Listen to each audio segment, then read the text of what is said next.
Hello বন্ধুরা, আবার চলে এসেছি আমি তোমাদেরকে আমার অ্যাডিনিয়ামের কী অবস্থায় আছে এখন দেখাতে। দেখো, এতে কুড়ি এসেছে, কিন্তু গ্রাফটিং করা গাছ বলেই তাড়াতাড়ি কুড়ি এসেছে, আর ডাল কেটে বসালে কুড়ি আসতো না। দেখো, এটা তো কুড়ি আসছে, সবে আসছে। এটাতে কুড়ি একটু বড় হয়েছে, আর এইগুলোতে আসেনি এখনও কুড়ি, একটাতে এসেছে। এই ডালটাতেও দেখো কুড়ি আসছে সবে, এইটাতে দেখো কুড়ি নেই, এইদিকেও আসেনি।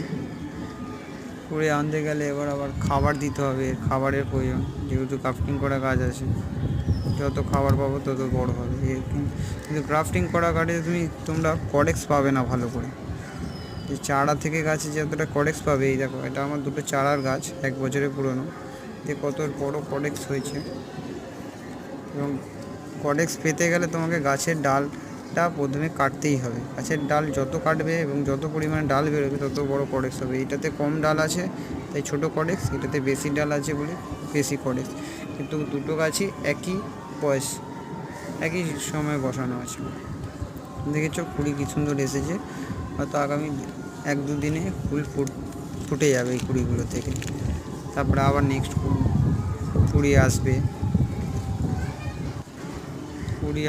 দেখো, কিছু কিছু আসছে, তোমাদেরকে ভালো করে দেখাচ্ছি। অ্যাডিনিয়াম তোমরা যারা বসাও, তারা যদি দানা থেকে বসাও তবেই তাতে কডেক্সটা ভালো করে হবে। কিন্তু ডাল কেটে বসালে সেসব গাছে কডেক্স ভালো হয় না। ডাল কেটে আমি বসিয়েছিলাম, কিন্তু তাতে আমি সাকসেস পাইনি, সেই জন্যেই আমি কলম করেছিলাম, কিন্তু কলমটাতে আমি সাকসেস পেয়েছি।